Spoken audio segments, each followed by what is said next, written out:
অর্থ আত্মসাৎ ও পাচারের মামলায় মালয়েশিয়ার সাবেক প্রধানমন্ত্রী নাজিব রাজ্জাককে 15 বছরের কারাদণ্ড দিয়েছেন দেশটির আদালত। মামলায় সাবেক প্রধানমন্ত্রীর বিরুদ্ধে তার ব্যক্তিগত ব্যাংক অ্যাকাউন্টে প্রায় 2.3 বিলিয়ন রিঙ্গিত স্থানান্তরে অভিযোগ আনা হয়েছে। মোট 25টি অভিযোগের মধ্যে 21টি অর্থ পাচারের এবং 4টি ক্ষমতা অপব্যবহারের। এসব অভিযোগে তাকে মোট 15 বছরের কারাদণ্ড এবং 11.4 বিলিয়ন রিঙ্গিত জরিমানা করা হয়েছে। অনাদায়ে অতিরিক্ত 40 বছর কারাদণ্ড ভোগ করতে হবে। 72 বছর বয়সী নাজিব রাজ্জাক 2022 সালের আগস্ট থেকে কারাগারে আছেন।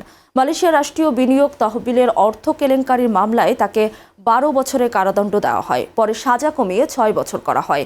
আগের মামলার সাজা শেষ হওয়ার পর নতুন সাজা কার্যকর হবে বলে প্রতিবেদনে জানানো হয়েছে। বিচারক কলিন লরেন্স বলেন, রাষ্ট্রপক্ষ সাবেক প্রধানমন্ত্রীর বিরুদ্ধে মামলার প্রমাণ করতে সক্ষম হয়েছে। বিচার চলাকালে 1MDBর সাবেক নির্বাহী এবং ব্যাংকার সহ বেশ কয়েকজন সাক্ষীর সাক্ষ্য গ্রহণ করা হয়।